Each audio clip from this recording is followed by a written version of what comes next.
Femmes libres. Femmes qui se libèrent. Femmes qui prennent la parole. Femmes qui témoignent. Femmes qui créent. Femmes qui se révoltent. Femmes qui luttent. C'est Femmes libres sur Radio Libertaire. Reconnaissons-nous les femmes, parlons-nous, regardons-nous. Ensemble on nous opprime les femmes, ensemble libérons-nous. Levons nos femmes esclaves et brisons nos entraves. Debout, debout, debout. C'est Femmes libres sur Radio Libertaire.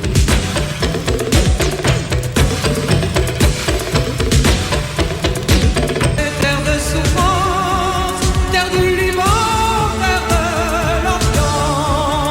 de l'Orient moyen, de l'Orient extrême, terre du Salvador et du Chili, terre du Nicaragua et terre d'Uruguay, et vous, terres africaines, taillez-vous de vos chaînes, terre sculptée de noir, rythmant le blues de l'espoir.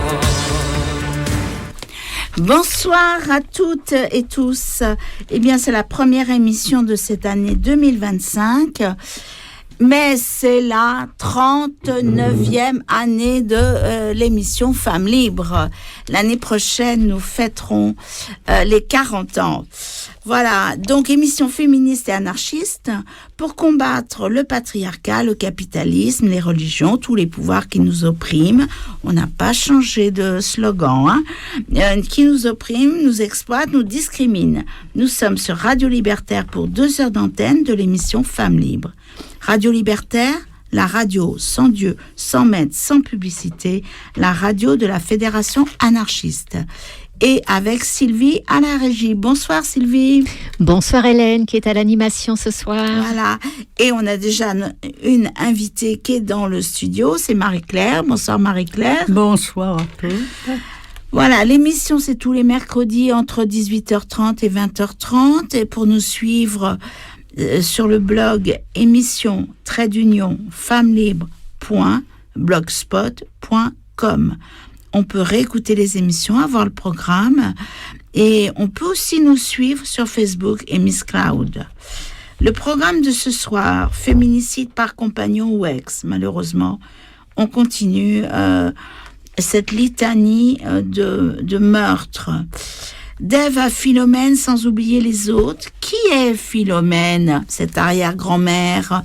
Parce que ça fait déjà un petit moment que la rubrique s'appelle D'Ève à Philomène et on ne connaissait pas Philomène. Voilà, Marie-Claire Calmu qui va nous présenter Transamance 2025 aux éditions Édite Inter. C'est un recueil de poèmes et de peintures. Voilà, il nous expliquera ce qu'est la transamance. Et s'il sait qu'il va arriver une minute à l'autre, qui présente son dernier CD, Los Savis, mais elle va, j'espère, aussi nous présenter le CD précédent, L'Ombra Messaggera. Alors, je ne sais pas si je prononce bien, mais en tout cas, elle prononce très, très bien et elle nous fait voyager dans une poésie occitane. Voilà, et informations et communiqués et des rendez-vous pour terminer. Féminicide par compagnon ou ex. Encore un drame de la séparation. À Metz, un gendarme a tué sa femme avant de se suicider. Une mère de famille battue à mort à Montpellier. Selon les voisins, elle était prisonnière d'homicide. Une marche est organisée pour une adolescente de 13 ans brûlée vive par son père. Le jeune homme avait tué sa petite amie par jalousie. Une nouvelle série de viols et de meurtres sordides de femmes en Inde et au Pakistan. Du nouveau dans l'affaire Pistorius, le champion a été reconnu coupable d'homicide involontaire. Une femme enceinte et ses 2 enfants ont été retrouvés égorgés dans le Val-de-Marne. Drame familial à Groix. Un homme mis en accusation pour l'assassinat de... Le corps d'une Allemande vient d'être découvert dans le bar. Ce ne sont pas des cas isolés, ce ne sont pas des accidents. Mettons un terme à ces crimes machistes. Reconnaissons le féminicide. 2. c'est le chiffre recensé dans les médias sur Internet des féminicides par compagnon ou ex-compagnon en France pour l'année 2025. Et c'est un chiffre à minima. Le premier féminicide, eh bien, c'était le mercredi 1er janvier à Aumont. Et on en a entendu parler dans les médias mainstream. À Aumont, dans le Nord, Isabelle Mortaigne, 51 ans, aurait été battue à mort par son compagnon quadragénaire à leur domicile. L'homme aurait ensuite appelé la police en indiquant avoir fait une bêtise. Elle était mère de 2 enfants. Le deuxième féminicide, samedi 4 janvier, à Yaté, en Nouvelle-Calédonie. Graziella, 54 ans, a été poignardée à mort par son mari, 52 ans. Il lui a sectionné l'artère fémorale et l'a laissé mourir sur place. Au lieu de lui porter secours, il a pris la fuite avant d'être découvert par des membres de sa famille et remis aux gendarmes. Nous les citons, nous ne les oublierons pas. Le site www.féminicide.fr où on retrouve tous ces féminicides. Ce ne sont pas des cas isolés, ce ne sont pas des accidents. Mettons un terme à ces crimes machistes. Reconnaissons le féminicide. De Ève à Philomène, sans oublier les autres. Philomène, c'est mon arrière-grand-mère. Elle était chef de gare dans les années 1900 et on disait d'elle que c'était une femme de tête qui faisait un métier d'homme. Il y aurait donc des femmes sans tête et des métiers de femmes. La rubrique va à la rencontre de toutes ces femmes sans tête qui, depuis la nuit des temps, ont été invisibilisées. Julie, Juliette ou bien Justine, toutes mes rimes féminines. Clara Zetkin, Anaïs Nin ou Garbeau dans La Reine Christine.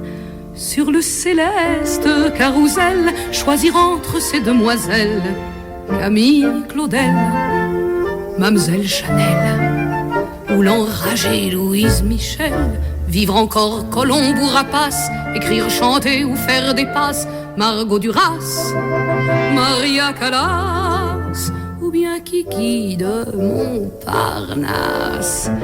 Naître demain, renaître hier, en marche avant, en marche arrière, m'incarner dans ses divergences, ses beautés, ses intelligences, et jouir du bienheureux trépas pour dans leurs pas mettre mes pas.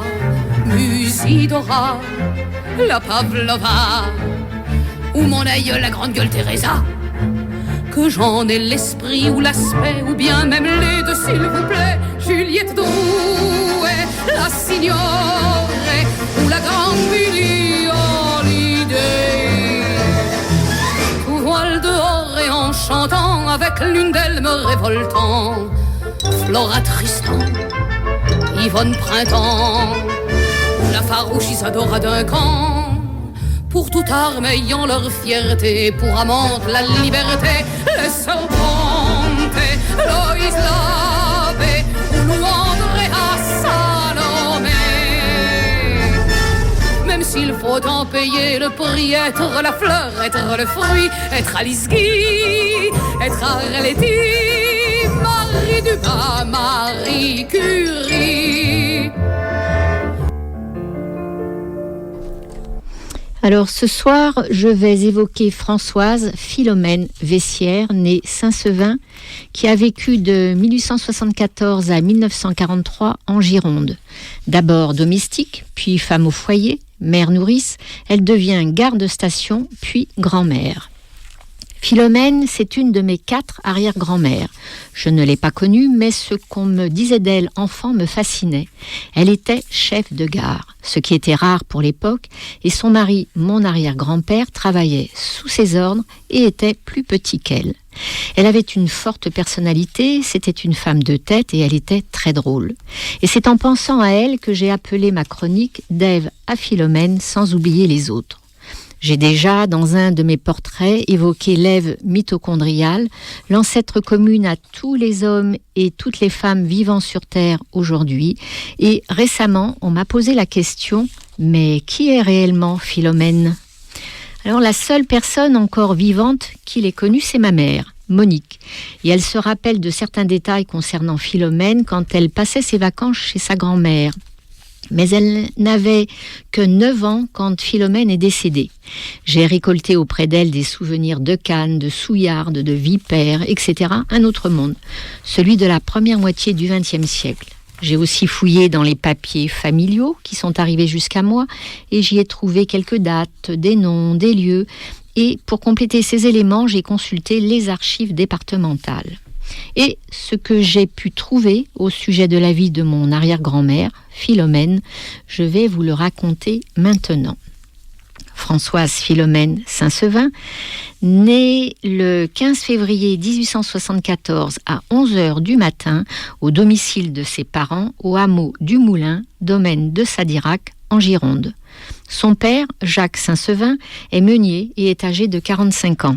Sa mère, Jeanne Dourneau, sans profession, est âgée de 28 ans. Ils sont mariés et demeurent ensemble au 10 lieues du Moulin. Le sexe de l'enfant est reconnu féminin et 2 témoins sont présents à la mairie pour déclarer sa naissance, un tonnelier de 26 ans et un cultivateur âgé de 35 ans. Son père décède en 1889, elle a 15 ans et elle épouse mon arrière-grand-père, Paul Vessière, le 30 novembre 1893 à 6h du soir à Sadirac. Il a 25 ans et est cantonnier. À cette époque, Philomène est domestique et demeure quai de la Mormare au numéro 16 à Bordeaux et est âgée de 19 ans. Elle est mineure, sa mère est présente et consent au mariage. Ce dernier a été précédé d'un contrat de mariage retenu par maître Clairefeuille à Salbeuf. Et la signature de Philomène au bas du registre des mariages est très élégante et raffinée. Paul et Philomène ont 3 enfants. L'aîné, Jean-François Vessière, naît en 1896 à Carignan de Bordeaux. Et juste avant la Première Guerre, il est ajusteur. Et à sa naissance, Paul, son père, est cultivateur et Philomène, sa mère, sans profession. Puis naît Françoise Philomène Gabrielle Vessière en 1899 à Langoiron en Gironde. Au pied du château, Paul est employé et Philomène sans profession. Et en 1901, lors d'un recensement, la famille habite Quinsac. Paul est cantonnier et Philomène garde-station. C'est la première fois que je vois ce mot de garde-station concernant Philomène. Que signifie-t-il ? Quel lien avec chef de gare ? En 1902, naît mon grand-père Georges à Quinsac, au lieu-dit d'Escute, un petit chemin qui descend vers la Garonne. Paul et Philomène sont alors tous les deux employés au tramway de Bordeaux et Georges a une sœur de lait que Philomène allaite. Ma mère pensait que son père était né dans une gare, eh bien non. Par contre, il a par la suite vécu avec sa famille dans une gare, celle de l'Estiac. C'est l'adresse qu'il écrit en 1913 sur son carnet de dessin alors qu'il allait à l'école du Haut-Langoiran, et dans lequel il a dessiné sa maison, c'est-à-dire la gare où Philomène était garde-station, celle de l'Estiac. Alors, de quelle gare s'agit-il ? De quel train ? Celui que l'on surnommait le petit train, c'est-à-dire le tramway qui reliait Bordeaux à Cadillac en 2 heures, le TBC, avec sa locomotive à vapeur qui passait par l'Estiac. Il a circulé entre 1897 et 1935, parcourait 30,4 km à la vitesse de 30 km/h et transportait 1000 voyageurs par jour. Philomène était chef de gare du petit train ou, puisqu'il s'agissait d'une gare de tramway, gare de station. J'ai craint un moment que Philomène n'ait finalement jamais été chef de gare. Quelle déception, voire trahison si tel avait été le cas. Alors avant de poursuivre son portrait, je vous propose d'écouter une chanson que nous chantions enfants dans le patois occitan que parlait mon grand-père et que Philomène a dû lui chanter. Que canta, que e canta.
Revenons, après cette chanson occitane, au portrait de Philomène, mon arrière-grand-mère.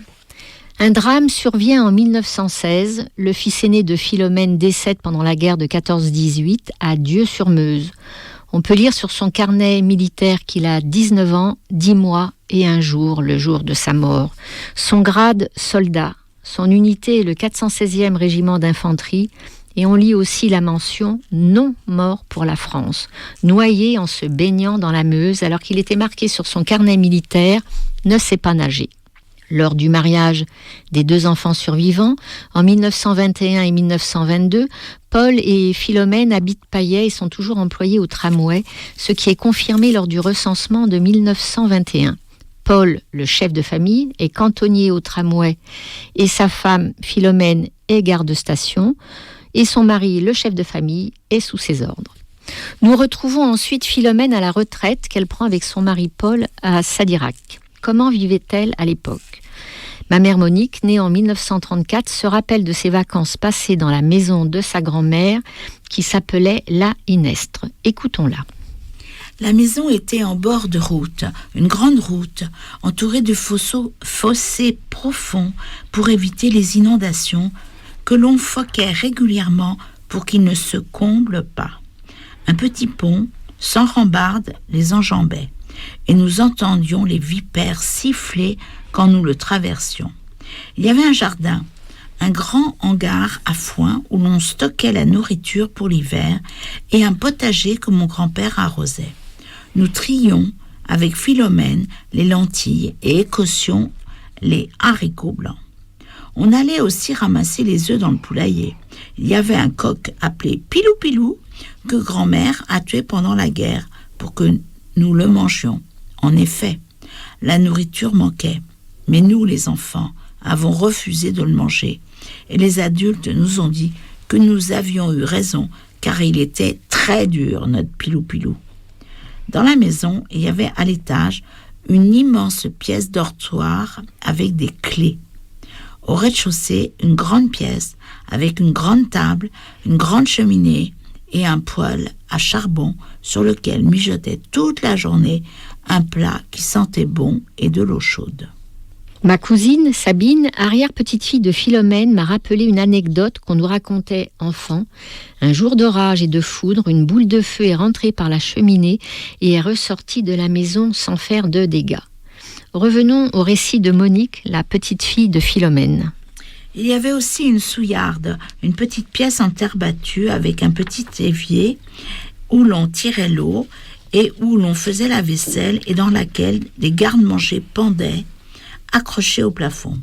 Je crois qu'il y avait aussi un puits dans lequel nous mettions des choses à rafraîchir.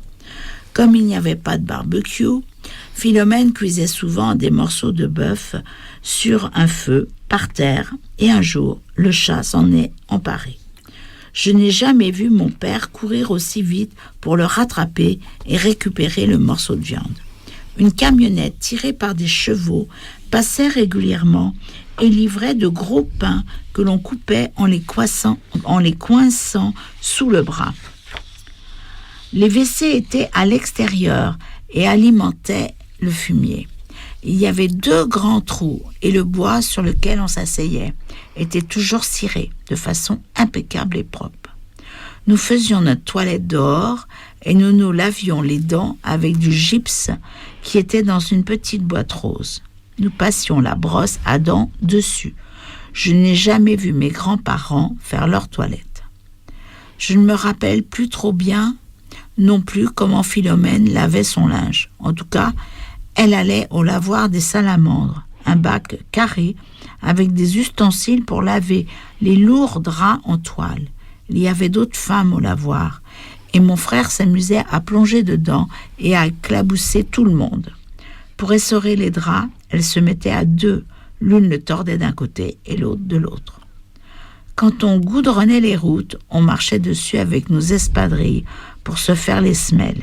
Et en période d'incendie, quand la cloche sonnait, tous les hommes partaient pour éteindre les feux. Philomène était une femme grande, plus grande que grand-père, et forte. Elle portait de grandes robes avec des jupons, et nous nous cachions dessous quand nous jouions à cache-cache. En passant devant la maison, les gens s'arrêtaient pour discuter avec elle et lui disaient « Philo, tu as eu une histoire à nous raconter aujourd'hui ?» Et tout le monde rigolait quand elle racontait ses blagues. Elle avait toujours le sourire, était vivante et drôle. Elle lisait aussi l'Almanach Vermeau, un gros livre où elle puisait certainement ses blagues. Peu de femmes lisaient à l'époque. À la fin de sa vie, elle avait une canne, je ne sais pas pourquoi. À ce sujet, Suzanne, ma mère, m'a raconté que lors d'un voyage à Lourdes, facétieuse, Philomène tapotait avec sa canne l'épaule du chauffeur en lui disant « Faites attention, vous allez nous mettre dans le ravin ». Alors Philomène, une femme courageuse, énergique et intelligente, qui faisait attention à ce qu'elle dépensait, décède en 1943 d'un cancer de l'intestin d'après Monique, de l'utérus d'après sa cousine. Et ma grand-mère Suzanne lui envoyait de Paris des linges bénis pour la soulager. C'était la guerre et seul son fils Georges, mon grand-père, a pu aller à son enterrement. Pour conclure le portrait de Philomène Saint-Sevin-Vessière, laissons le dernier mot à Sabine, une de ses arrière-petites-filles.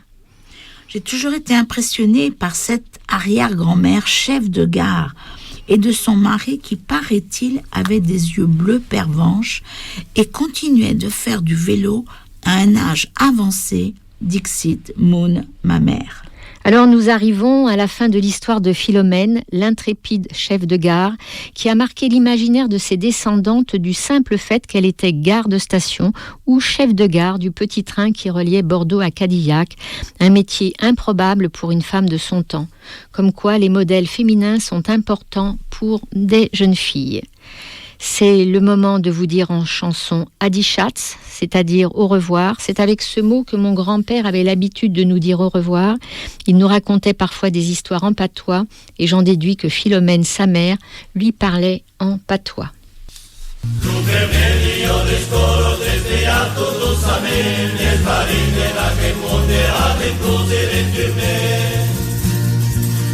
Ea fresca o que salados, caros se man en pensión, vive el ritmo en de caso, descubrida o despaisú. Alisha, ea partí, donaré el maqui a mí, ella sí que caufení, llena plus, llena chepi. Ella lumina el sentimiento de libertad que la luz tendrá esto encantando esta amistad. Las de los amuletos de la luz se estelar, de los sueños y orgulloso que nunca le va a dejar. Anisha, que ya partí, una ley de partí a mí, ella sí.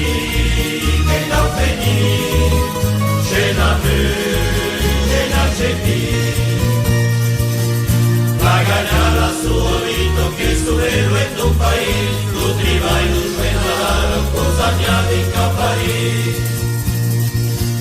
A la vez a las vacanzas que vienen pasando.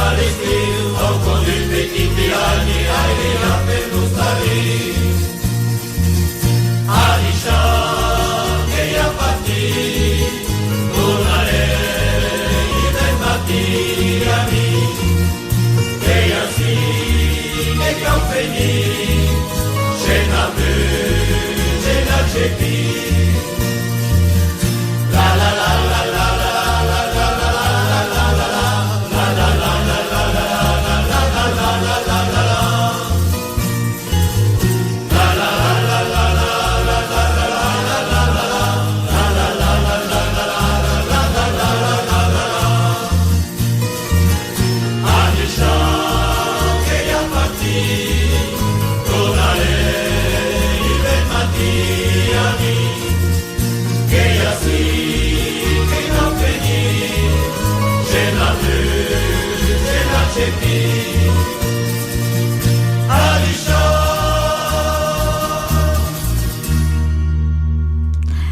Merci Sylvie pour ce beau portrait de cette chef de gare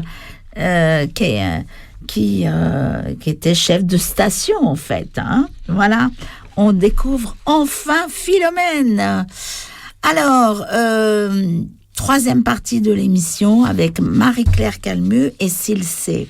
Alors on attend Silsé, mais elle va arriver. Hein. On va démarrer sans Silsé pour le moment, mais quand même un peu avec Silsé, parce qu'on va écouter une chanson de Silsé dans pas longtemps. Alors, Marie-Claire Calmu, on t'invite pour Transamance 2025. C'est le titre, hein, Transamance 2025, chez Edith Inter, mais ça, c'est toujours chez Edith Inter fidèle depuis longtemps. Ce sont des poèmes et des peintures pour exprimer ce qui nous libère de l'étroitesse d'une vie imposée. C'est ça que tu nous dis. Et Silsé, elle, va présenter Los Savis, un voyage musical onirique au cœur de la poésie occitane. Donc on reste encore dans ce sud de la France, hein, et on annoncera évidemment ces deux concerts alors si je dis pas de bêtises, du jeudi 30 janvier au théâtre Aleph à Ivry-sur-Seine, et ça c'est 30 rue Christophe Colomb, et c'est accessible par le métro la ligne 7, et il faut descendre à Pierre et Marie Curie, voilà. Et puis elle a un autre concert le samedi 1er février à 20h45 à l'espace culturel Robert Doisneau de Meudon. Voilà. Alors, pour nous mettre dans l'ambiance de la musicalité de Silsé, on va écouter l'ombre messagère, qui se dit en occitan l'ombra messaggera.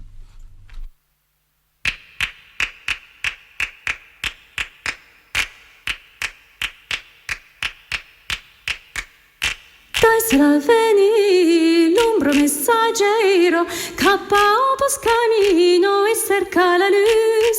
Daisela passar la parola escuro, la canto espellida o assurne palus.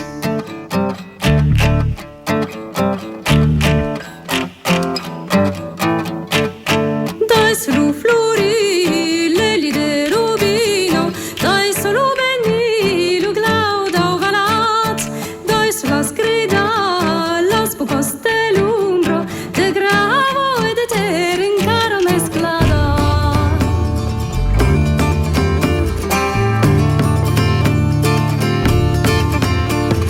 Daisela veni l'umbro messaggero, capao poscamino e cerca la luz. Daisela passar la parola escuro, la canto espellida o assurne palus. Daiselu flori l'eli de rubino, daiselu veni lu glauda o valat, daisela scrida las bucos dell'umbro, de gravo e de terra in cara mesclada. Han atravesado desertos lu passage escur d'une eternità, per endevinar la leve la prima in mira l'antica en sus det levat. Ci vera scurna entre van che passo mesclant una gaccia la profundi, e vers ci vendrà di la igen dormido, la cara d'aquel che te con lui sva.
Nous venons d'écouter Silsé, c'est elle qui a signé la musique.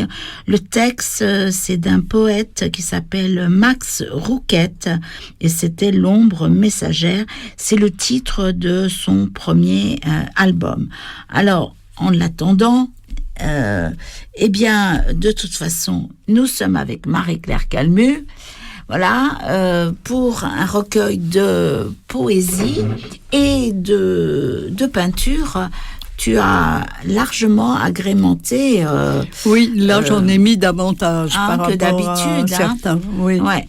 Alors, Marie-Claire Calmu, tu n'as même plus besoin de te présenter. Tu es tellement venue souvent dans l'émission Femmes Libres.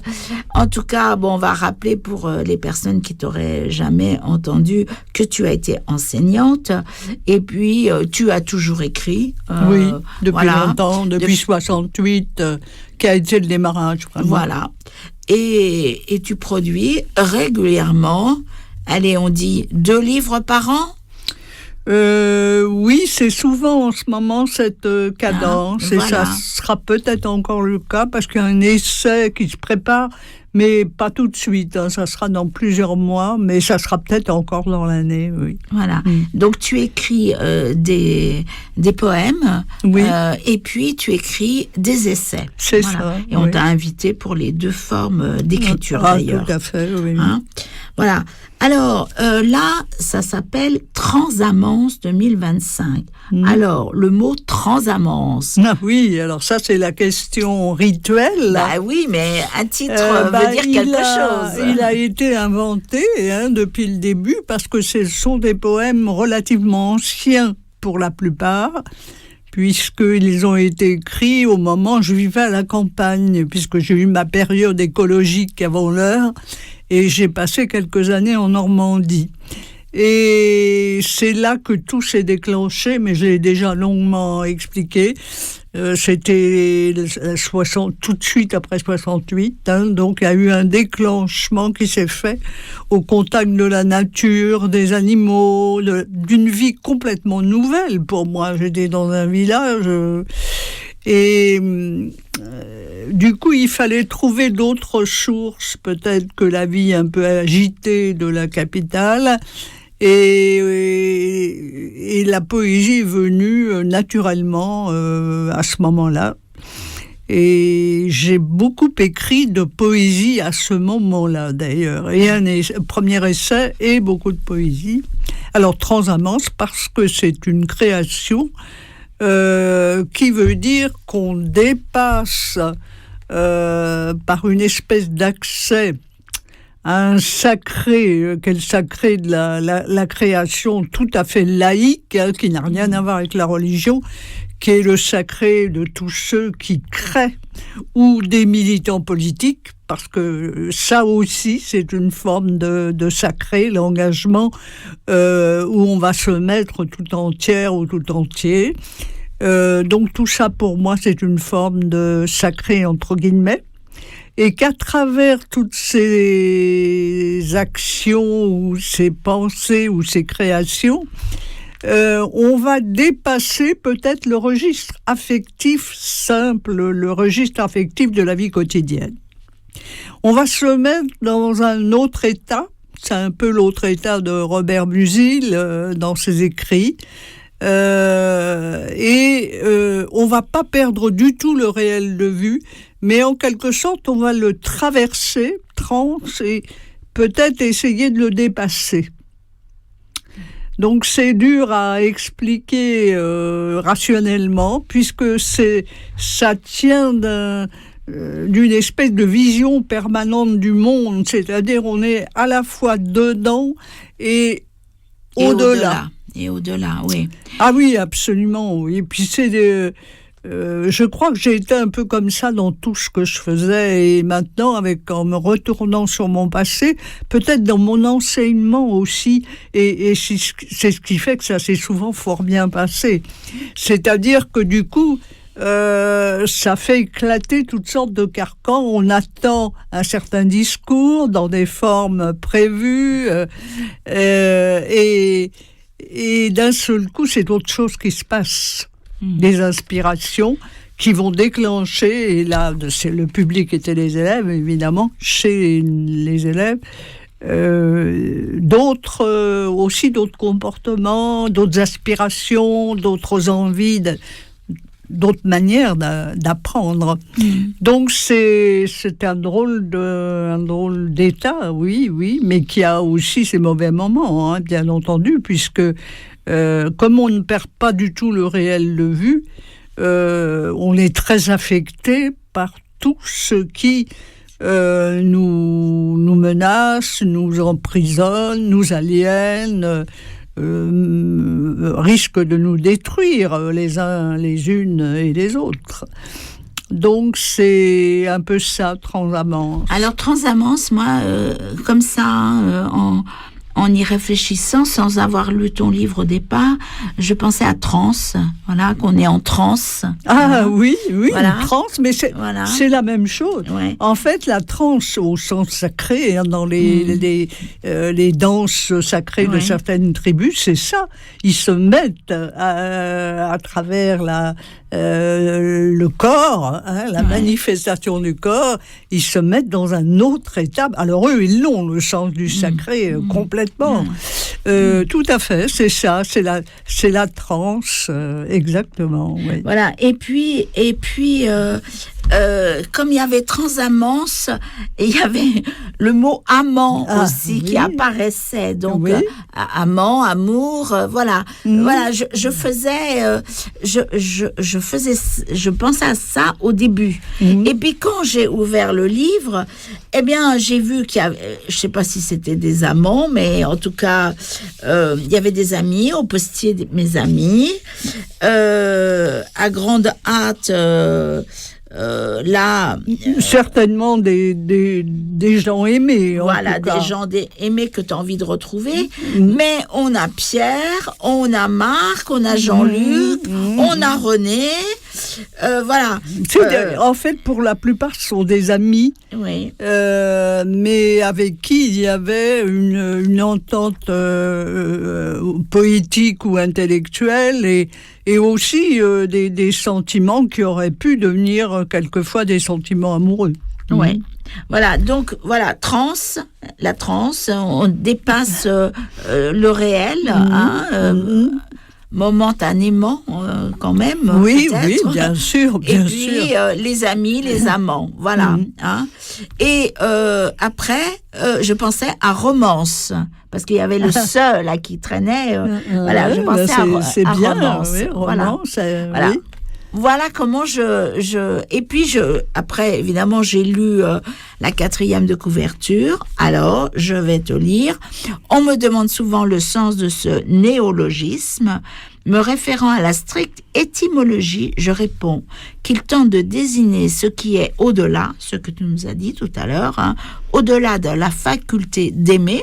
Ah, on retrouve les amis, les amants, l'amour.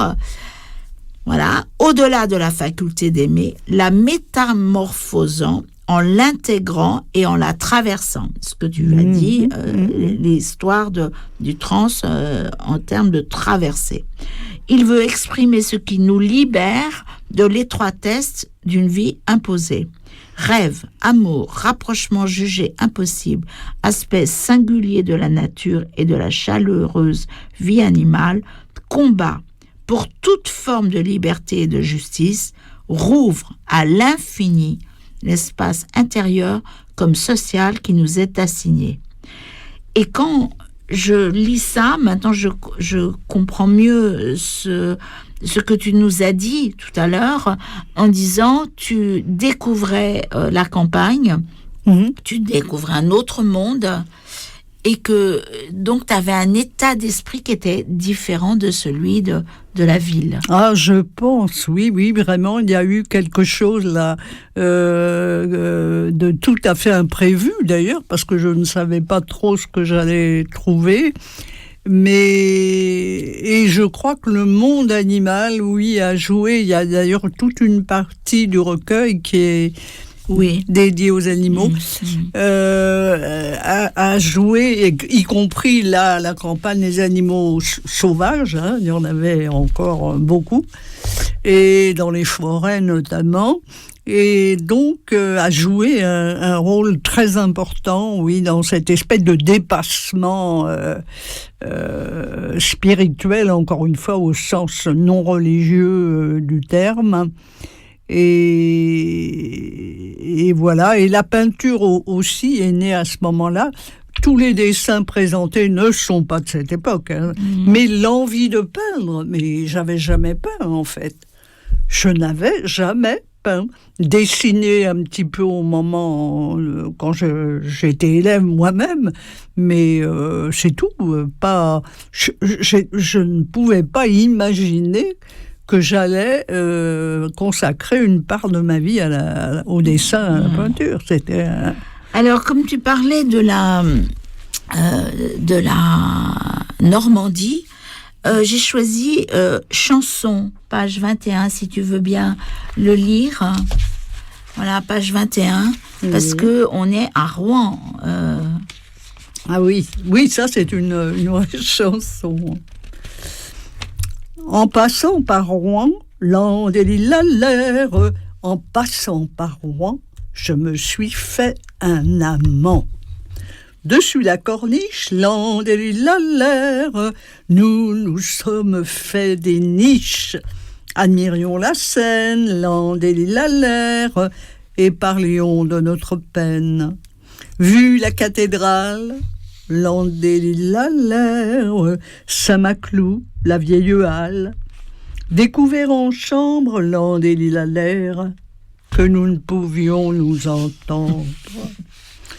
Repassant par Rouen, land et l'hilaire, repensant par Rouen, je suis libre comme le vent. Voilà, je trouvais que c'était bien de démarrer avec ça. Oui, elle est amusante. Parce que tu parles de la Normandie, elle est amusante. Elle est amusante à lire, mais à t'entendre aussi. Attention, le fond, oui, est pas si drôle, mais il y a un dépassement, oui, gai, en fait. Oui. Gai parce que tu es libre comme le vent. Voilà, libre comme le vent. Et alors, du coup, sur un autre registre absolument différent, Épidémie, anomalie. Tu peux nous le lire aussi ?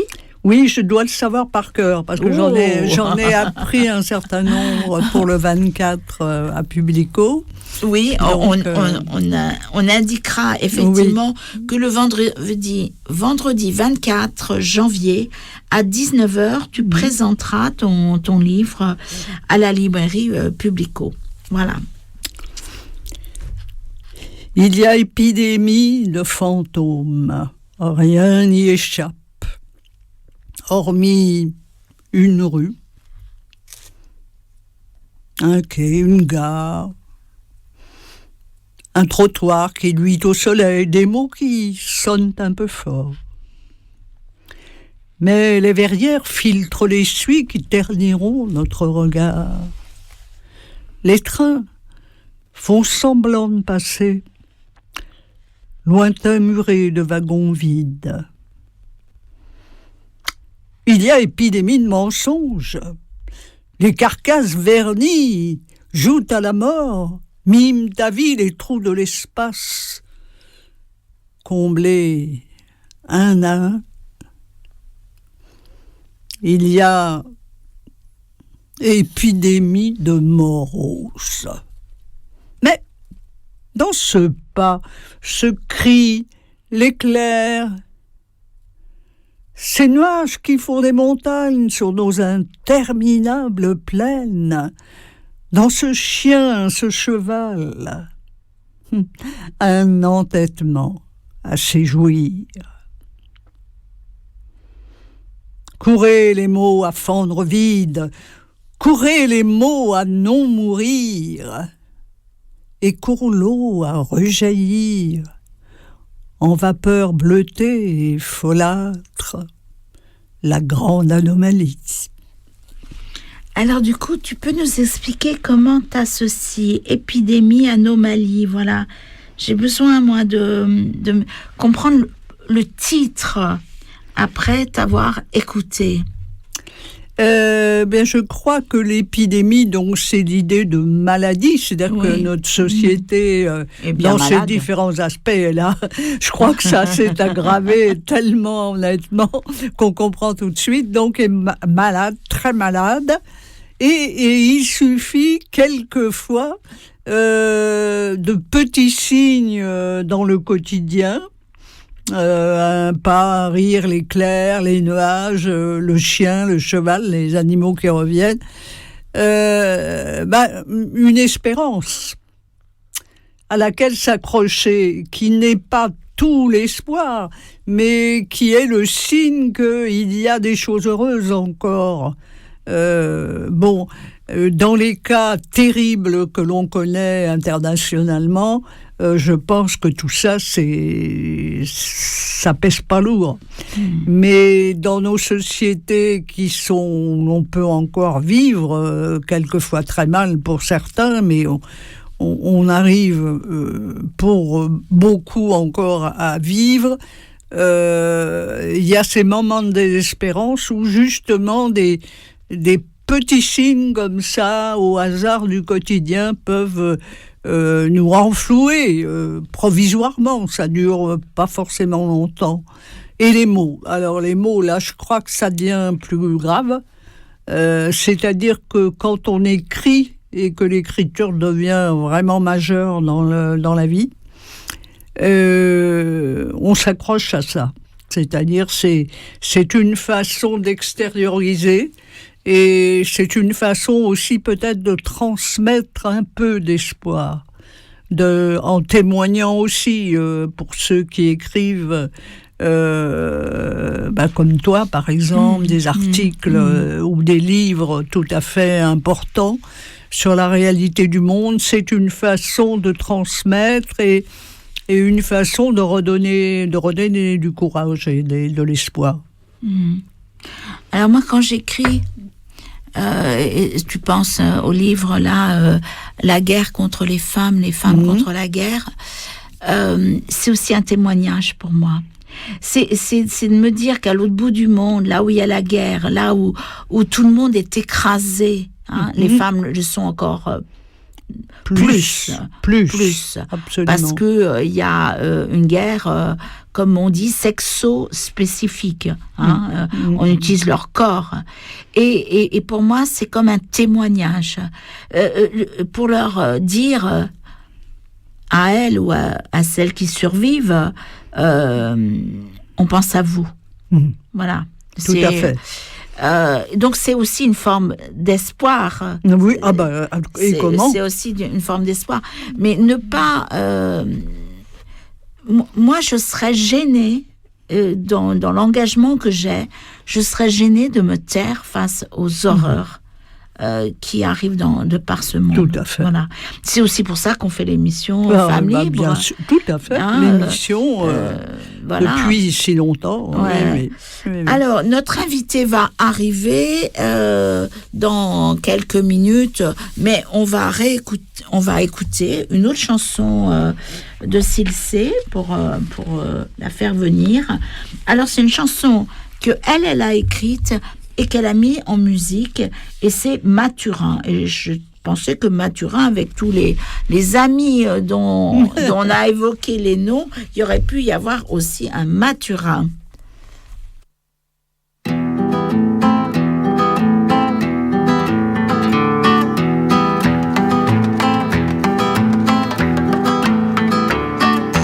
Mathurin, enfant grandit trop vite, veille sur son clan avec autorité. Est-ce un lutin ou une météorite, un grand méchant loup ou une bonne fée? Mathurin, tu sais, je suis comme une étoile, l'étoile du matin qui n'ose pas briller. Et lorsque tu lèves un peu trop la voix, derrière mon nuage je m'en vais me voiler.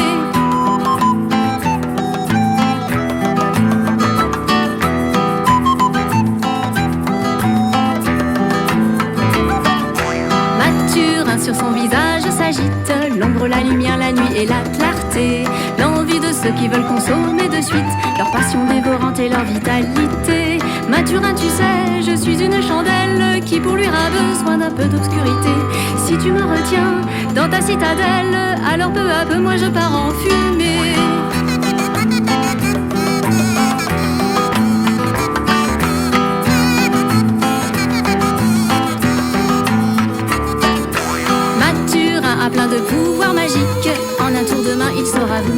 l'idée. Mais moi si je manque de sens pratique, j'aime aussi savoir comment y remédier. Mathurin, tu sais, je suis une oiselle posée sur sa branche et prête à s'envoler. Et si à mes ailes tu mets des attelles, de mon nid un jour c'est sûr je tomberai.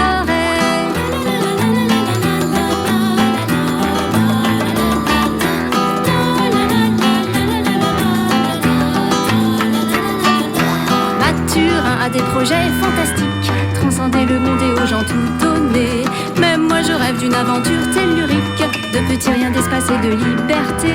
Mathurin, tu sais, dans ma tour de verre, parfois j'y suis bien et j'aime y demeurer.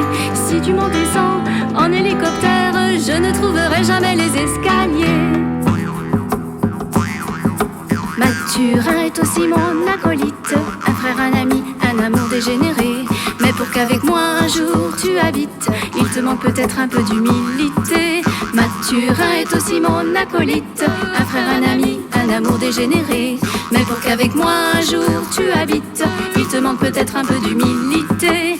Mathurin, tu sais, mon jardin secret, avec toi c'est vrai, est un peu plus coloré. Mais si tu t'en nommes maître jardinier, je ne saurais plus arroser mes rosiers. Mathurin, tu sais, mon jardin secret, avec toi c'est vrai, est un peu plus coloré. Mais si tu t'en nommes maître jardinier, je ne saurais plus arroser mes rosiers. Nous sommes dans l'émission Femmes Libres sur Radio Libertaire 89.4 et on vient d'écouter Silsé, un poème, des paroles qu'elle a écrites et elle a conçu aussi la musique et ça s'appelle Mathurin. Une autre question, Marie-Claire Calmu, pour ton livre Transamance. Tu donnes ce titre à ton recueil et puis tu fais des chapitres. Alors, il y a Transamance, il y a Autour, faites Vouville, il y a À mes sœurs de tristesse, Bestiaire d'amour, Magie et révolte et Palette. Comment tu organises cela ? C'est une organisation, quand il s'agit de poésie, qui est, j'espère, la moins mauvaise possible. Mais on peut pas dire que c'est pas comme un essai, c'est-à-dire un ouvrage rationnel où tout doit bien s'agencer pour faciliter évidemment le cheminement de la pensée. Là, c'est essayer de faire des masses différentes, des mondes différents, peut-être un peu à l'intérieur du même, en fait. Transamance, c'est un peu... C'est vrai qu'il y a beaucoup de noms d'hommes, donc c'est tout de même une façon de parler du dépassement des sentiments. En gros, en très gros. Autour, faites-vous ville, c'est la ville, cette ville que j'ai quittée, Paris. Elle revient au sens très large, mais quand on voit le détail des poèmes, il y en a beaucoup qui vraiment décrivent Paris. Le parc Monceau, le métro, voilà. Là, le 3, eh bien, c'est la partie la plus officiellement, je dirais, féministe. Ça décrit tout ce que nous vivons. Donc ça s'appelle « À mes sœurs de tristesse ». Mes sœurs de tristesse. Les animaux dans Bestiaire d'amour. Bon, ça, on en a parlé. Et puis, la partie plus nettement engagée dans le social, sous des formes très différentes, qui peuvent être un peu humoristiques, comme Grève générale, Magie et révolte. La magie aussi de l'engagement, dont on parlait un peu tout à l'heure. C'est pas seulement de la magie, bien entendu, mais vouloir transformer le monde, si on accepte cette acception de magie, oui, il s'agit de ça aussi. Et pour finir, des poèmes divers que je ne pouvais pas vraiment classer dans ces grands ensembles. Et comme j'avais l'intention de toute façon, je dessinais déjà beaucoup là-bas, je commençais à dessiner la nature, hein, les objets dans les natures mortes ou carrément dehors, les villes, la nature elle-même, des ruches, puisqu'on faisait de l'apiculture déjà, des choses du quotidien, mais dehors, il y avait dehors et dedans. Donc j'ai un peu classé là symboliquement toutes sortes de choses différentes. Et que tu as appelé palette. La palette, hein, voilà, avec les couleurs différentes. C'était ça l'idée. Voilà. Et est-ce que tu voudrais bien nous lire à une jeune noire d'Écho? Ah et oui, c'est la alors page Écho, 67. 67, c'était un petit village à côté de celui où je me trouvais. Donc j'y allais souvent à pied parce que c'était à quelques kilomètres.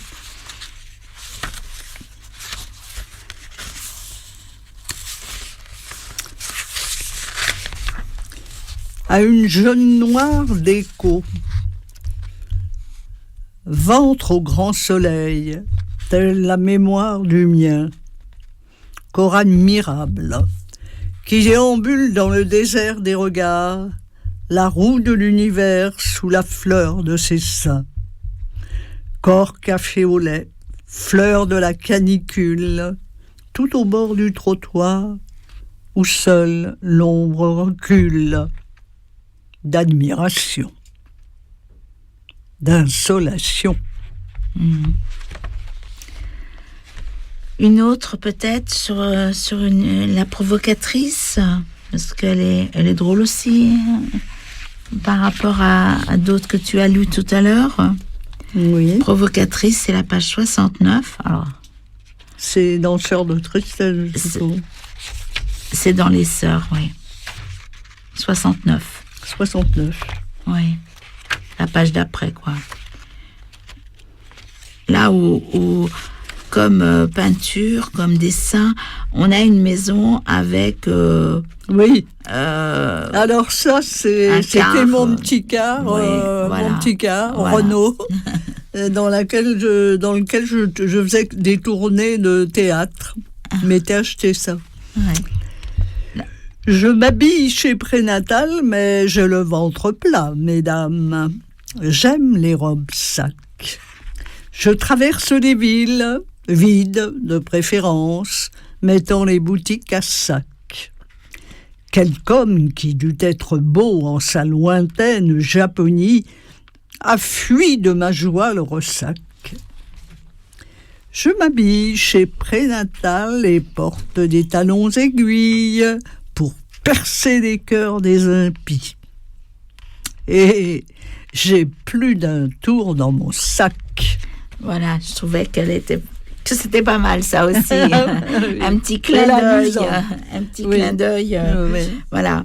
Alors, ce qu'on va faire là, c'est qu'on va rappeler qu'on te retrouve le vendredi, alors que 24 janvier à 19h à la librairie Publico, 145 rue Amelot. Voilà, où tu vas évoquer, tu vas déclamer peut-être. Oui, là j'ai décidé de dire, parce qu'on dit mieux qu'on ne lit. Oui. Et puis pour moi aussi c'est mieux.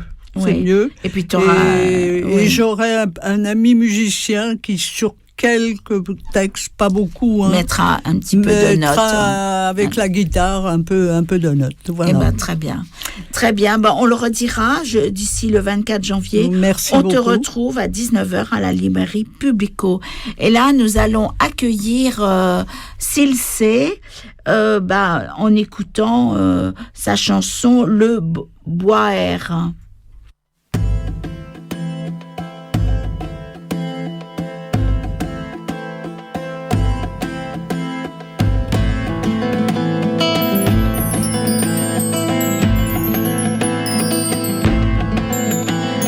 Davan la terra retulavo in un grisetto du sabuno gravo Brigunde frescunt la raire dintrabo e lu buie laurabo.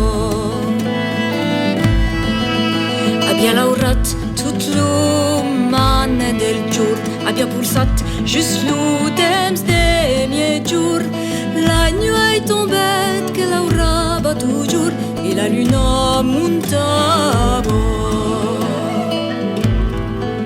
Assundavam la terra redulavo, la glebo vivo a suspese ingrunava. De ben a ben las regas ondejavam e la musa cantava.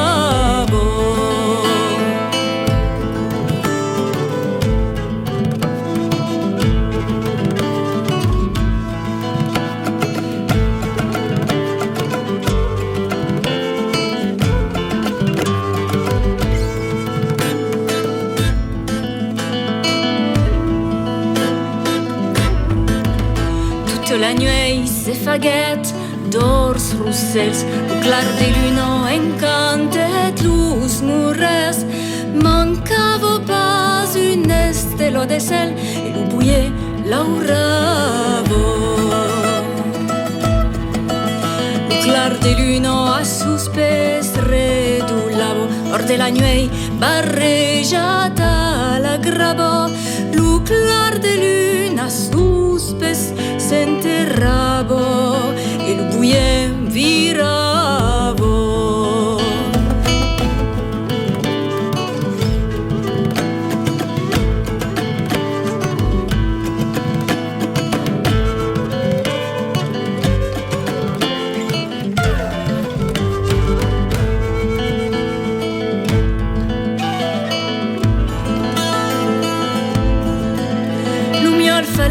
Tiravo senza sforzo, tira de bio, tira d'uso del sforzo. E sul capro mi appugavo sul morso, la luna s'estunavo. E ben a ben la strega s'ondeggiavo, l'or della nuit io suspesse enterravo. Assundavan la terra redulavo e lo buie nanavo. Lu che passet a val de vers mare per agacciassa resta sul cami per bringues un pas cap al matin ca lo buie lauravo.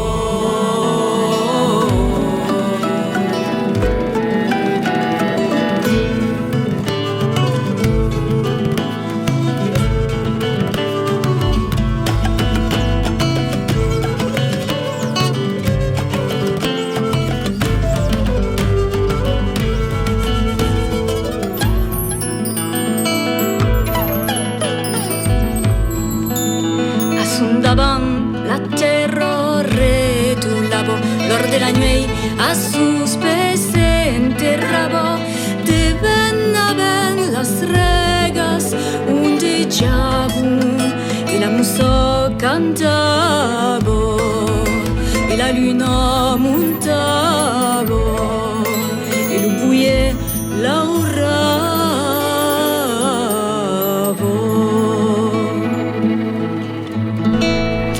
Voilà, c'est Silsé qu'on vient d'écouter dans l'eau bouilleur. L'eau bouillée. L'eau bouillée, l'eau bouillée.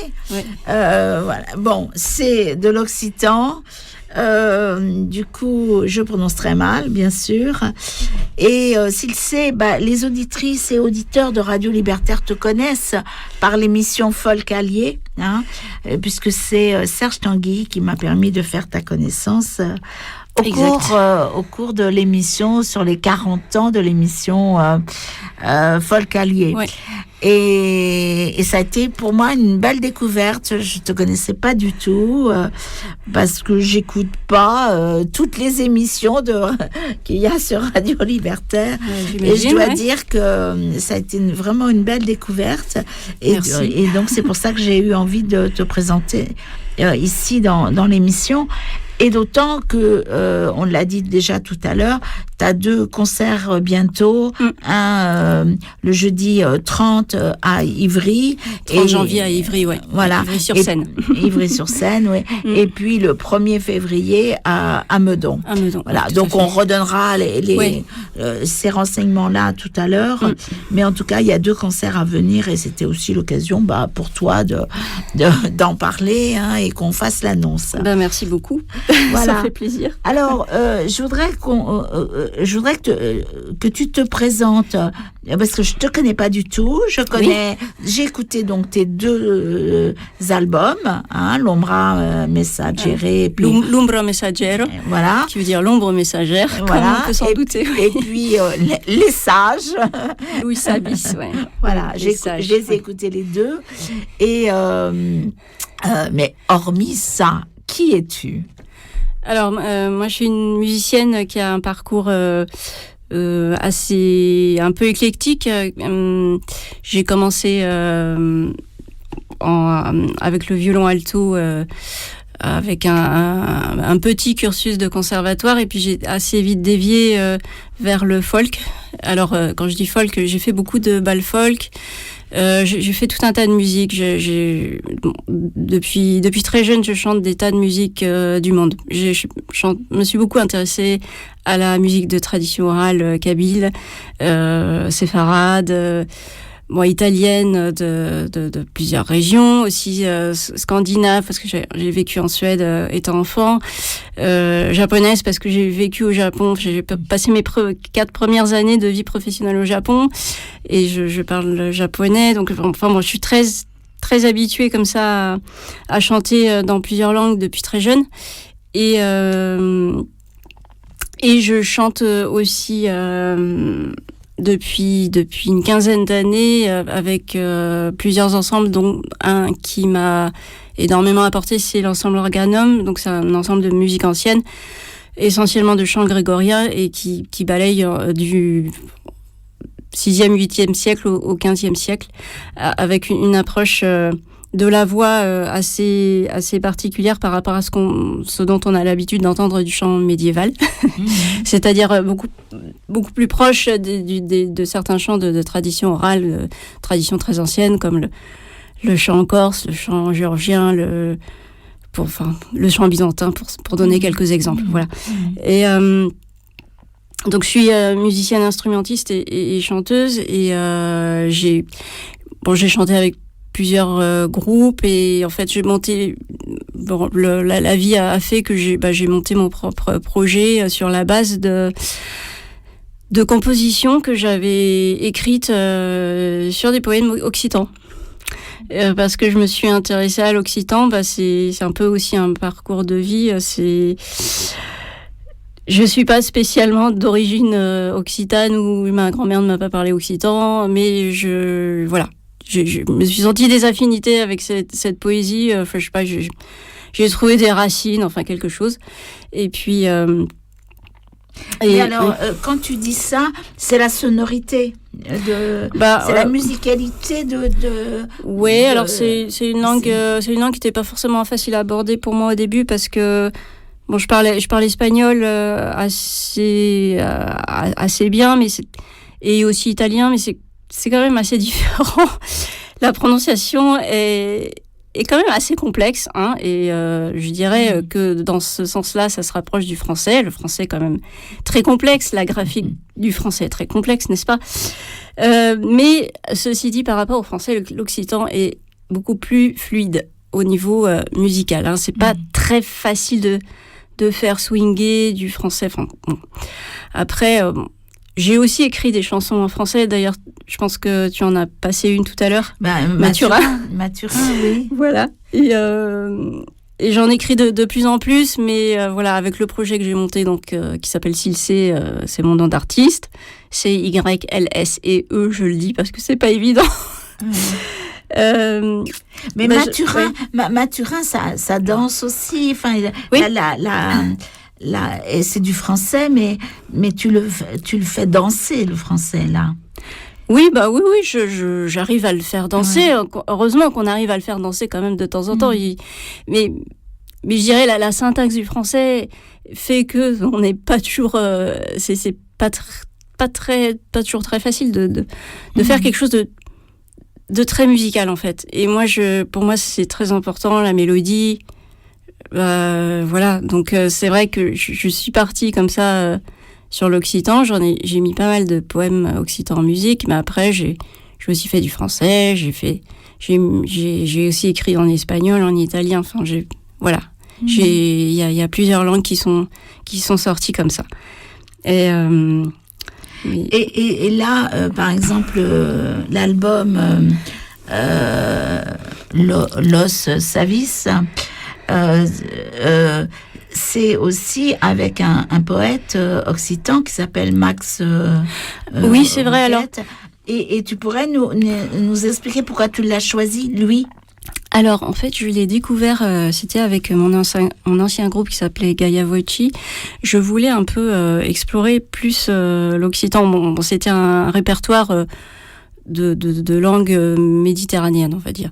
Mais l'occitan m'intriguait, parce que je me disais, c'est marrant quand même. Enfin, j'aime bien l'idée qu'il y ait comme ça une langue qui finalement est très, très, très, très proche de nous, et dont personne... je veux dire, qui est totalement inconnu au bataillon, quoi. Et qui pourtant était très très parlé. Et d'ailleurs, si on regarde tous les noms français, il y a énormément de noms de familles, j'entends, qui sont d'Occitanie. Et je dirais, jusqu'à la Deuxième Guerre mondiale, il y avait presque au moins un gros tiers de la population qui était occitanophone. Donc c'est quand même rigolo que toute cette culture-là passe à l'as. Alors que c'est resté en Espagne. Oui, c'est-à-dire qu'en Italie, en Espagne, les différences régionales sont, surtout en Italie, parce que l'Italie a une histoire qui est très très différente. C'était des républiques. Chaque république avait sa langue comme ça. Donc finalement, nous on a voulu tout standardiser, enfin unifier le pays avec la langue. Et bon, ça c'est un autre... C'était au détriment, effectivement, de beaucoup de langues. Le corse, le breton, l'alsacien. Voilà. Et il y en a il y a des langues qui résistent plus que d'autres, mais je dirais que l'occitan, pour l'instant, c'est pas assez obsolète, je veux dire. Et donc, Macrossoquet, je l'ai découvert comme ça, parce que je cherchais de la poésie occitane. Je suis tombée sur un livre de photos.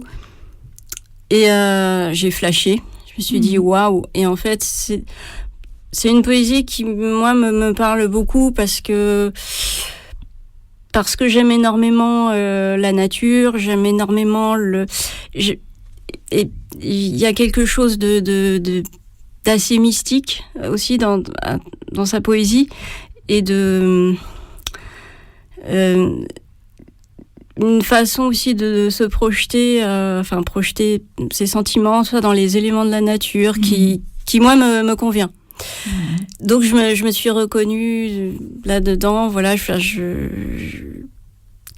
pour moi c'était une poésie écologique. Enfin, je trouve cet univers très très beau. Après, c'était pas forcément facile à mettre en musique parce que ce sont pas très souvent des vers réguliers, mais j'ai essayé, puis je me suis débrouillée. En tout cas, ça rend super bien. On va peut-être écouter marcher. Alors, comment tu dis marcher?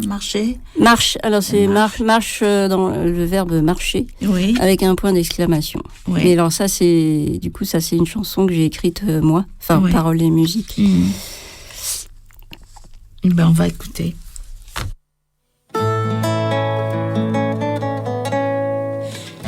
Souder ton corps et ton âme qui ont agi souvent à contre-courant et redresser bien droite ta flamme qui oscille si frêle dans le vent. Jamais plus sombrer dans ce chaos tourbillonnant.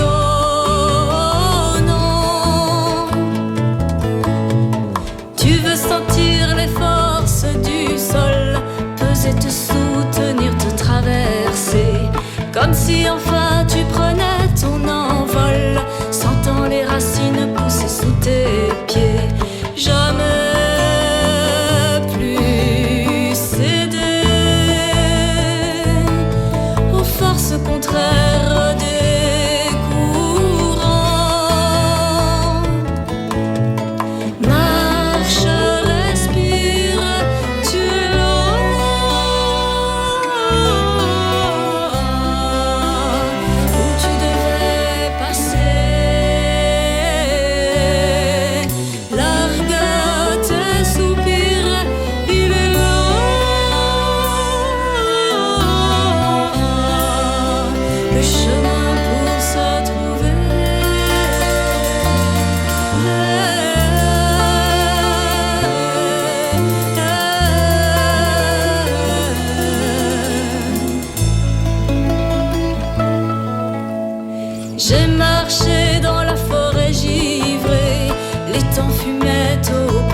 Eh bien, c'est encore une belle chanson. Et là, tu es accompagnée par qui pour cette chanson Alors, donc il y a Goran Jurezic qui joue du bouzouki. Mhm.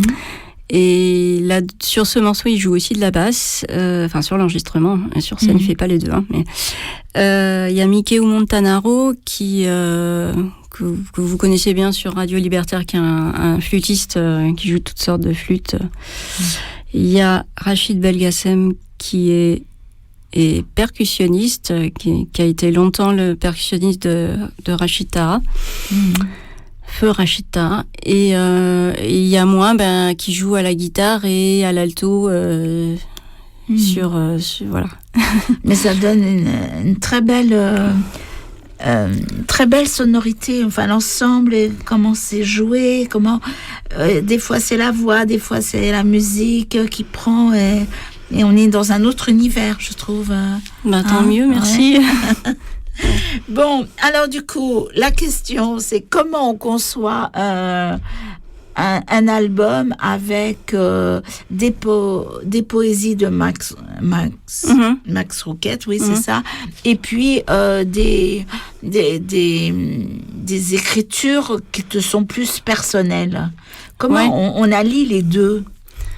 C'est une bonne question, en fait. Au départ, quand j'ai amorcé le projet, évidemment, ça s'est pas fait comme ça en un instant, mais j'avais dans mes bagages, j'avais beaucoup de musique du monde, et puis j'étais un peu dans l'optique rester dans la case musique du monde. Voilà, et puis je me suis dit, voilà, je continue à faire quelque chose, à exploiter l'occitan. Il y a un autre poète italien que j'ai mis en musique aussi Andrea Zanzotto. Il y a Léon Corde, aussi un grand poète occitan, et Aurélia Lassac, etc. Mais en fait, au fur et à mesure que les choses évoluent, on évolue soi-même, et je me suis rendu compte que j'étais capable d'écrire des chansons en français et que j'avais des choses à dire, que je voulais les dire, que je voulais les exprimer. Alors finalement, c'était plus facile de le faire en français, éventuellement en anglais ou en espagnol, ou en japonais. Mais le français reste quand même ma langue maternelle. Et c'était voilà, donc c'est venu comme ça. Après, c'est un choix qui est pas forcément facile, parce que quand vous voulez vous vendre et que vous n'êtes pas connu, il vaut mieux pas trop dépasser de votre case. Donc, mais en même temps, voilà, il y a des choses et de plus en plus avec le contexte de la société qui évolue pas toujours dans le bon sens. J'ai envie d'exprimer des choses qui sont, je dirais pas forcément militantes, mais il y a un peu une... Qui te touche, de toute façon. Oui, qui me touche, qui me révolte, Comme la chanson qu'on écoutera tout à l'heure, Notre-Dame-des-Landes, par exemple. Oui, par exemple, Notre-Dame-des-Landes, c'est l'exemple d'un sujet qui m'a tenu, qui me tient toujours beaucoup à cœur.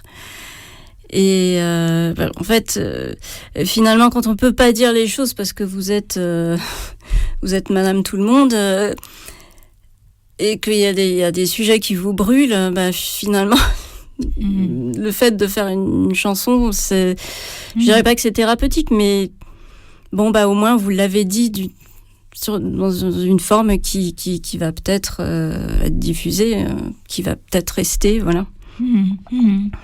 Ok. Alors, donc, 2 concerts qui sont prévus bientôt. On va donner toutes les informations.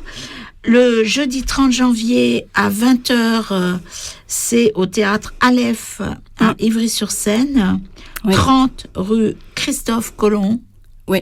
Voilà. Alors, c'est le métro ligne 7... Pierre et Marie Curie. Pierre et Marie Curie, c'est ça. Voilà, c'est ça.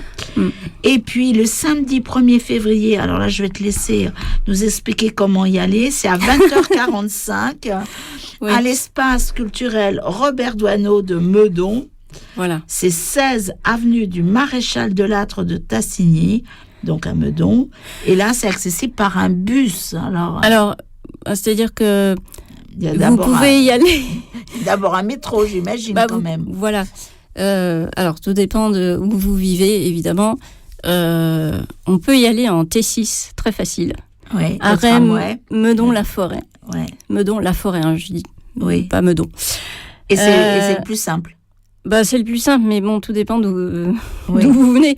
Parce que vous pouvez aussi y aller par le RERC, direction 50 ans en Yvelines ou Versailles. Attention, je vais éternuer.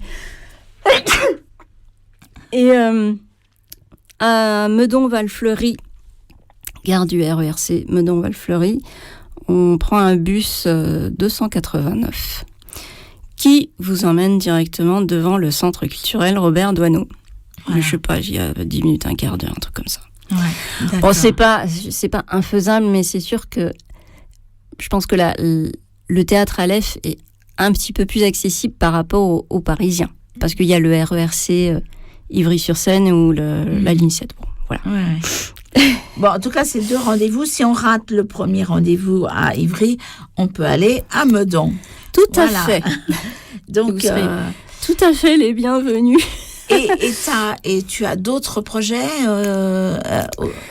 Un autre album en prévision dans combien d'années Alors ça, je ne saurais pas dire, parce que un album, il y a quand même un temps de maturation. Le dernier, il est sorti il n'y a pas longtemps, début 2023, et j'ai fait plein d'autres choses entre-temps, donc voilà.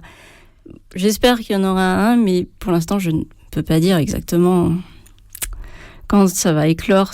Tout cela est quand même assez complexe.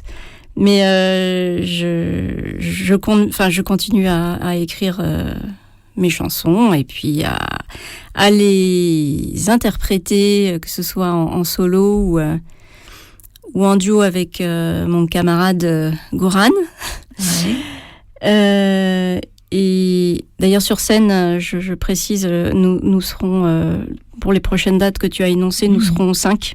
Ouais. Donc il y aura Marine à la basse, Goran au bouzouki, Rachid aux percussions, Mikéou aux flûtes. Et moi, guitare et alto. Et donc, qu'est-ce que je disais ? Oui, mes projets, alors... là, en fait, je viens d'enregistrer avec un ensemble, un disque sur un répertoire de Hildegard von Bingen. Alors là, on est au début du XIIe siècle. Oui, oui. Et c'est avec l'ensemble Organum qu'on a enregistré cet album. Et je pense qu'il va être super beau. C'est une approche qui est très proche de l'écriture d'origine. Ouais. Et évidemment, alors franchement, là, je me suis fait complètement diriger par le directeur qui est Marcel Pérez, qui est un grand spécialiste des écritures médiévales et du chant grégorien. Voilà, et donc pour l'instant, la compagnie est en recherche de fonds pour sortir ce CD parce que voilà, ça a un prix, tout ça. Mais je suis très contente d'avoir enregistré cet album qui fait aussi l'objet, qui a été aussi l'amorce d'un projet de recherche avec des chercheurs, notamment du CNRS, sur un peu les effets à la fois acoustiques et je dirais neurologiques de ce chant sur nous et aussi sur les plantes. C'est assez original, hein, mais c'est assez sérieux. Bon, et on a fait une résidence avec les chercheurs en mai dernier. C'était balbutiant, mais je pense que ça va petit à petit prendre des formes plus concrètes et on aura des résultats. Et donc j'organise aussi des stages de chant. Oui. Le prochain sera le 22-23 février et ce sera un stage de polyphonie géorgienne. Et alors ce sera pas moi qui anime, c'est un spécialiste du chant géorgien que je connais très très bien, qui s'appelle Pierluigi Tomasi. Et ce sera à Malakoff, à la bibliothèque anarchiste de Malakoff. Voilà. À la BAM. À la BAM, exactement. À la BAM. Et tout à fait. Oui. Voilà. Ok. Bon, je te remercie de ta venue dans l'émission et on va terminer avec le chant pour NDDL. Voilà. Merci beaucoup. Et puis, pour les auditrices et auditeurs, le théâtre Aleph à Ivry, c'est le jeudi 30 janvier et à Meudon, ça sera le samedi 1er février. Voilà, merci beaucoup.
Par la menace qu'ils ont laissé monter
division de l'argent. Monte dans l'arbre, écoute face au levant le parfum de la terre et la couleur du vent.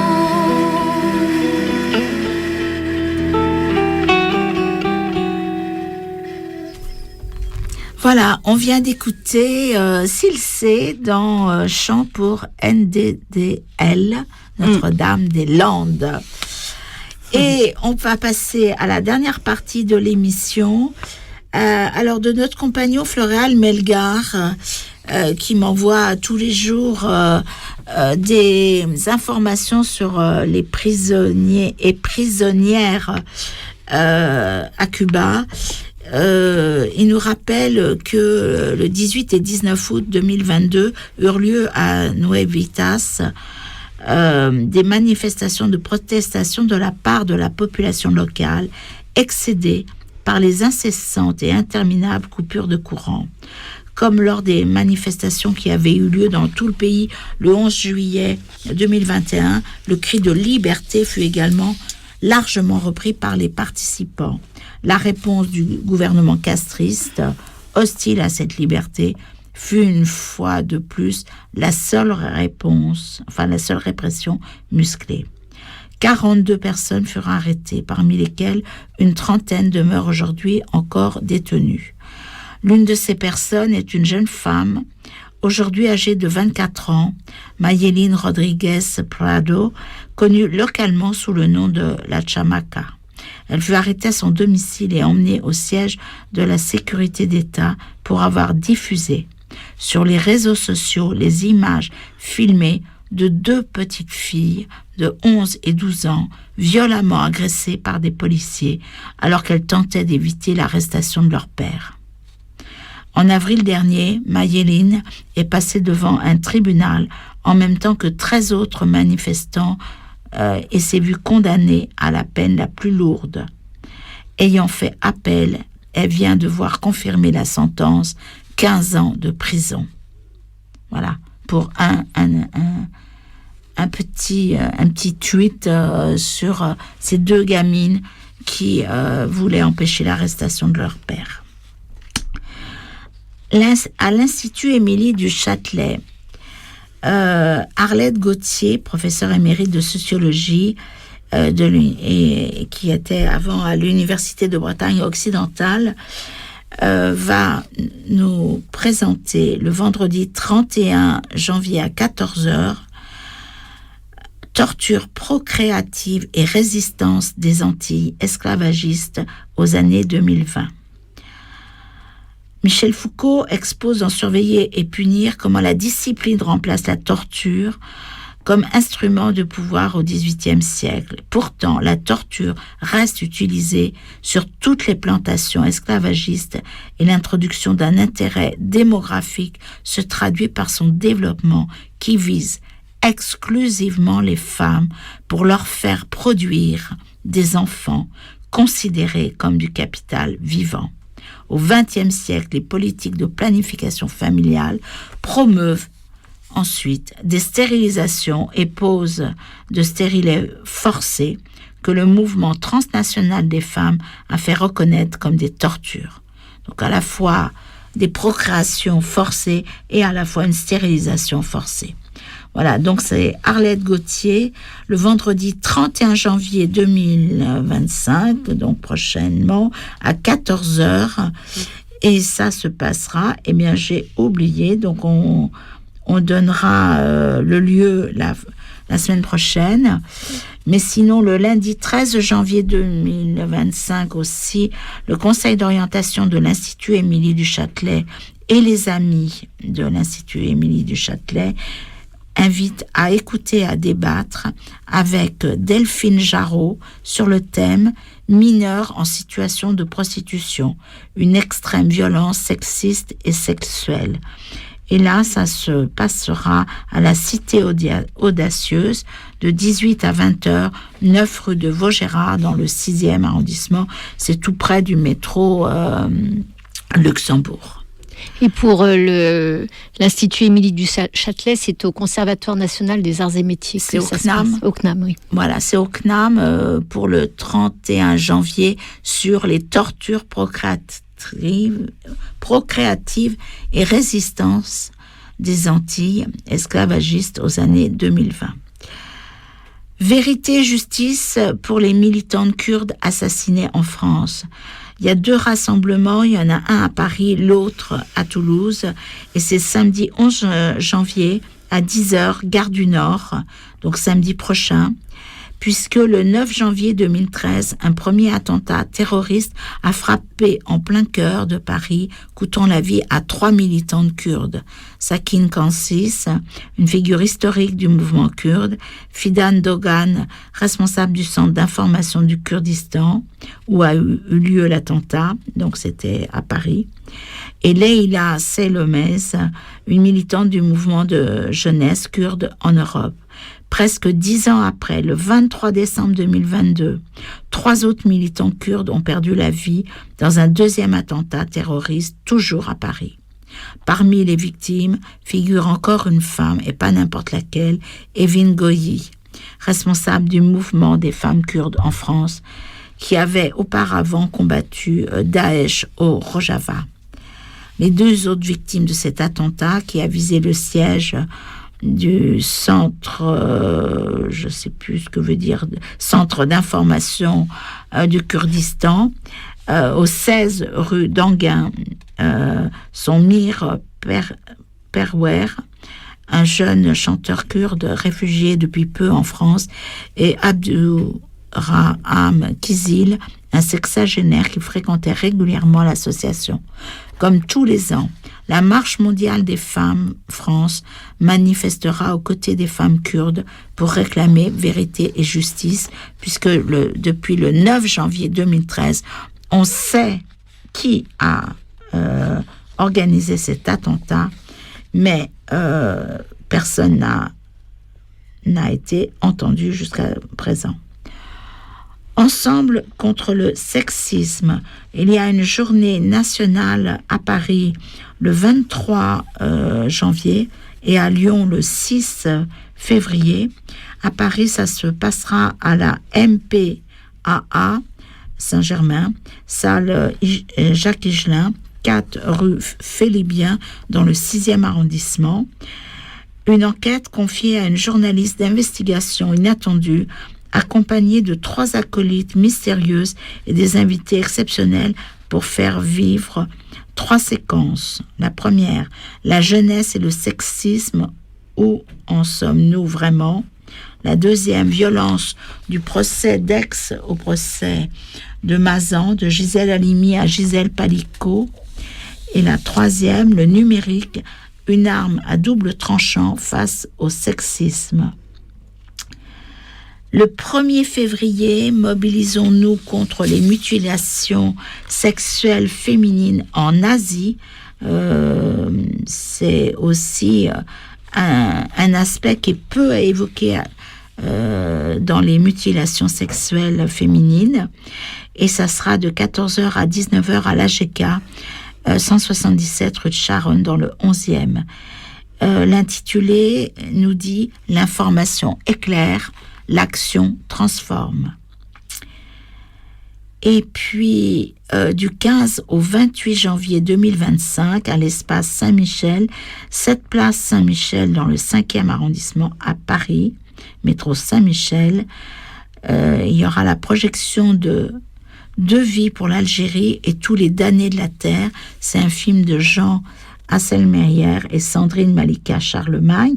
Sandrine qui nous fait un opus poétique tous les mois dans l'émission Femmes Libres. Et ce film, il est consacré à Gilberte et William Sportis. La séance est à 20h30. Le 17 janvier, le lundi 20 janvier, le jeudi 23 janvier et le lundi 27 janvier, après le film, il y aura des débats avec les auteurs et avec des historiens et des témoins. Voilà, Gilberte et William Sportis ont participé à tous les combats pour l'indépendance de l'Algérie. Leur mémoire est un témoignage pour l'histoire. Aujourd'hui, William aura 101 ans et Gilberte nous a quittés peu après le tournage de ce film à l'âge de 103 ans. Ils ont tout connu de cette époque, le règne du colonialisme, la guerre, le racisme, l'antisémitisme, la création et l'interdiction du Parti communiste algérien, la prison, la torture, avant et après l'indépendance, sans jamais se départir de leur espérance révolutionnaire. Ils ont dû toutefois quitter leur pays pour la région parisienne en 1994 pendant la décennie noire. Ils étaient alors âgés de plus de 70 ans. Et ce film, donc, leur est consacré. 5 publications des éditions du Monde Libertaire sont parues, là, 5 publications. Tous ces livres sont à 10 € chacun.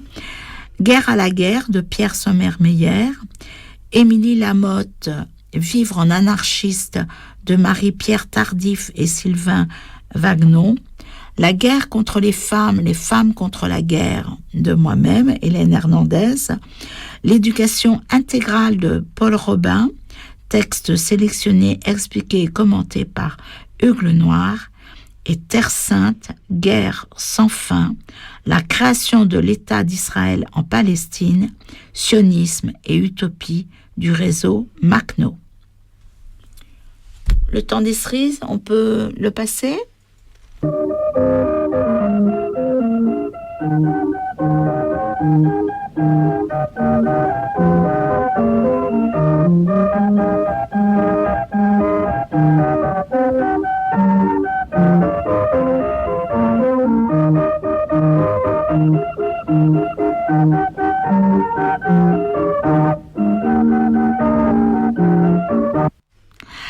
Alors, le temps des cerises pour annoncer ce qui se passe à la librairie Publico, 145 rue Amelot, Paris 11e, métro République, Oberkampf, Figue du Calvaire, en sachant que la librairie est ouverte tous les jours, sauf le lundi, de 13h à 19h30, donc du mardi au dimanche, et le samedi, elle est même ouverte à partir de 10h.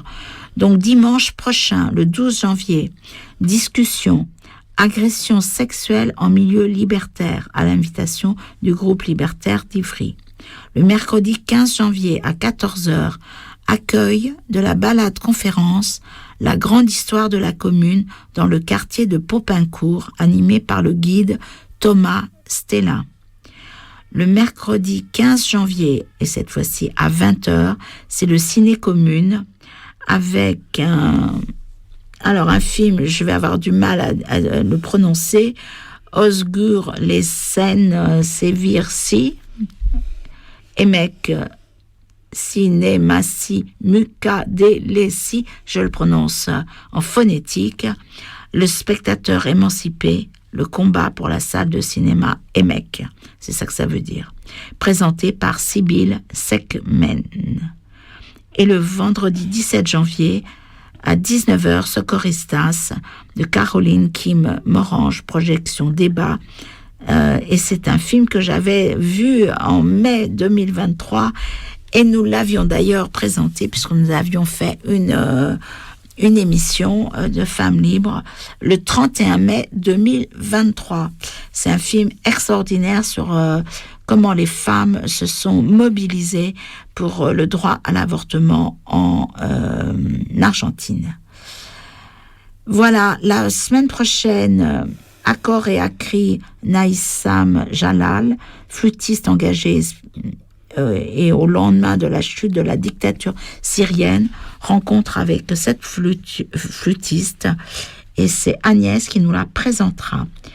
Et nous aurons ensuite Jacques Tardy et Dominique Grange pour le dernier assaut chez Casterman 2024. Ce sera l'occasion d'accueillir ces deux artistes pacifistes et enragés qui présentent le projet de l'album et du CD qui sont indissociables avec la complicité orchestrale de Accords et âmes. Voilà, on vous souhaite une bonne soirée et féministe tant qu'il le faudra. On termine avec Estelle et Sylvestre, l'hymne des femmes. Bonsoir, et on va céder la place à l'émission suivante. Orage mécanique. Orage mécanique. Bonsoir.